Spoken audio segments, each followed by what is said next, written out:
नाज़रीन, एसपी अदील अकबर की मौत के हवाले से इंतहाई अहम पेशकश सामने आई हैं और आला सतह की तहकीकाती कमेटी बना दी गई है। उस कमेटी में किसने शिरकत की है और अब तक जो मुहरकात सामने आए हैं कि मौत की वजह क्या बनी, क्या उन्हें मार दिया गया था या उन्होंने खुद जो कि अपने करीबी गार्ड से पिस्टल छीनकर अपने आप को गोली मारी, और गोली मारने की आखिर वजह क्या थी, आखिर सुसाइड करने तक वो क्यों पहुंचे और उनके आखिरी अल्फाज क्या थे, उनकी आखिरी शेर व शायरी क्या थी और अब तक इस केस में क्या अहम पेशकश सामने आ चुकी हैं, ये तमाम तर तफसीलात आपके साथ शेयर करते हैं। नाज़रीन इकराम, वाज़ह रहे कि हाल ही में हमें एक इंतहाई अफसोसनाक खबर सुनने को मिली कि एसपी अदील अकबर जो कि इस्लामाबाद पुलिस में अपनी ड्यूटी पर मामूर थे, तैनात थे, वहीं पर जो है वो एक फ़ोन कॉल सुनते हैं और उस फ़ोन कॉल के बाद अपने गनमैन से वो असलहा लेते हैं और लेने के बाद वो खुद के सीने पर गोली मार लेते हैं और वहीं पर वो जो है वहाँ पर नीचे गिरते हैं और उसके बाद उनको करीबी हॉस्पिटल में मुंतकिल कर दिया जाता है। लेकिन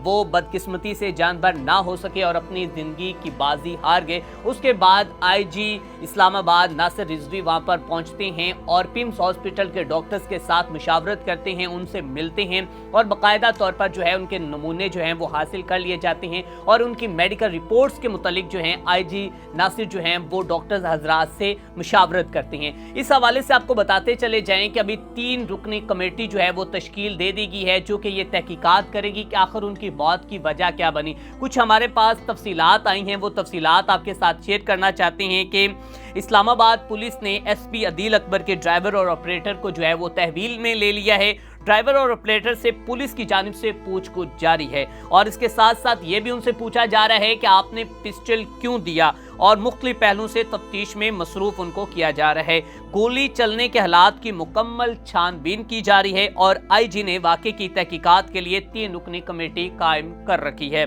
कमेटी जल्द इब्तदाई रिपोर्ट आईजी इस्लामाबाद को भिजवाएगी और उसके बाद ये जो है वजीर दाखिला मोहसिन नकवी साहब को ये रिपोर्ट भिजवाई जाएगी। आपको बताते चले जाएं कि इस कमेटी में जनाब डीआईजी हेडक्वार्टर्स, डीआईजी सिक्योरिटी और डीआईजी इस्लामाबाद शामिल होंगे। कमेटी के वाक़े की तमाम पहलू से तहकीकात जारी हैं और अजीज़ो क़ारिब और करीबी साथियों से भी राब्ता हो रहा है। ज़राए और कमेटी के अदील अकबर के साथ तैनात ऑपरेटर, ड्राइवर और गनमैन से भी तहकीकात की जा रही है और उनसे पूछा जा रहा है कि जब कॉल मौसूल हुई है आखिर वजह क्या बनी, मामलात क्या बने, और कमेटी में अदील अकबर की फ़ोन कॉल्स की रिकॉर्डिंग की भी छानबीन की जा रही है और तहकीकात के बाद रिपोर्ट जो है वो मोहसिन नकवी साहब को भिजवा दी जाएगी। इसके साथ साथ आपको बताते चले जाएं कि अदील अकबर का ताल्लुक जो है वो कामोकी से, उनका आबाई घर वहाँ से है और उनकी एक नन्ही सी बेटी जो है वो थी और उसके साथ साथ अदील अकबर का जो ताल्लुक पुलिस सर्विस और पाकिस्तान के 46वें कॉमन से था और बताया जा रहा है कि वो अपने तमाम बैचमेट में से टॉपर थे और इंतहाई काबिल और फर्ज शनास ऑफिसर थे और अपनी ड्यूटी के साथ, अपने काम के साथ,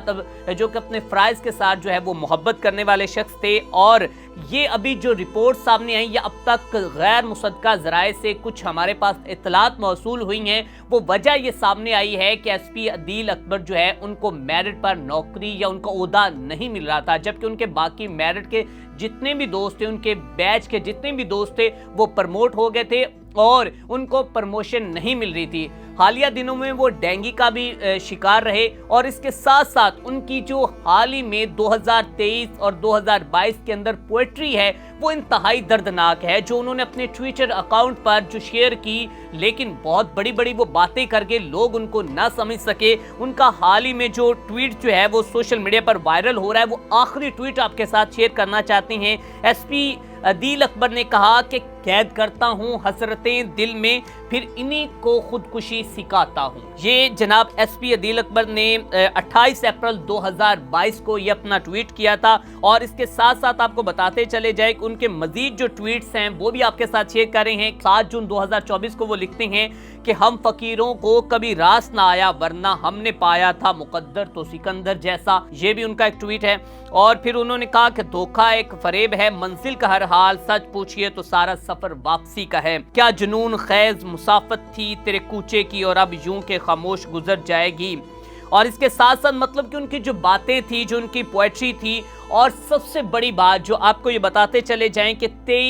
2023 में जुलाई 14 को उनका जो ट्वीट था वो ये था कि ताकतें तुम्हारी हैं और खुदा हमारा है। अक्स पर न उतारो, ये आईना हमारा है, आपकी गुलामी का बोझ हम न ढोएंगे, आपकी गुलामी का बोझ हम न ढोएंगे, आबरू से मरने का फैसला हमारा है।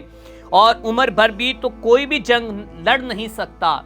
कितनी दर्दनाक बात है। उन्होंने कहा कि उम्र भर कोई भी जंग लड़ नहीं सकता, तुम भी टूट जाओगे, तजुर्बा हमारा है। गैरते जहाद अपनी जख्म खा के जाएगी, और पहला वार तुम कर लो, दूसरा हमारा है। नाज़रीन इकराम, ये इंतहाई दर्दनाक और एक मानी खेज जो है वो इनकी ट्वीट्स थी और उनका पैगामात थे। लेकिन मैं हैरान हूँ कि एक आला सतह का ऑफिसर, एक आला अफसर इस तरह की ट्वीट्स कर रहा है, इस तरह की शेर व शायरी कर रहा है, उसके बैचमेट उसकी तकलीफ को नहीं समझ पा रहे। लेकिन उसके बाद जो है वो वक्त आता है कि वो अपनी जिंदगी जो है वो उसकी बाजी हार जाता है। ये ना सिर्फ अब हुआ है, बल्कि इब्रार नेकोकारा, बलाल पाशा और हाल में मुल्तान का एक बिजनेसमैन जो कि अपने ही ऑफिस के अंदर अपनी ही जिंदगी की बाजी जो है वो खुद को वो गोली मारकर अपने आप को खत्म कर लेता है। इससे पहले भी कई वाकयात सामने आ चुके होते हैं, जबकि हम ये शहाना जिंदगी तो इनकी देख रहे होते हैं, लेकिन ये नहीं देखते कि इसके पीछे कहानी क्या है। अब तक नाज़रीन इकराम अदील अकबर की जो नमाज जनाजा है वो कामुकी में अदा कर दी गई है, और इसके साथ साथ जो है इसके ऊपर तहकीकाती कमेटी जो है वो अपनी रिपोर्ट जल्द जारी करेगी कि आखिर वो फ़ोन कॉल किसकी थी। ज़राए के मुताबिक बताया जा रहा है कि वो फ़ोन कॉल जो है वो उसकी रिकॉर्डिंग कुछ मिस हुई है, लेकिन अभी पूरे दिन का डाटा जो है वो इकट्ठा होगा और उसके बाद जो है वो तफसीलात सामने आएंगी। इसके साथ अपने मेज़बान मियां अरसलान को दीजिए इजाज़त। अल्लाह निगहबान।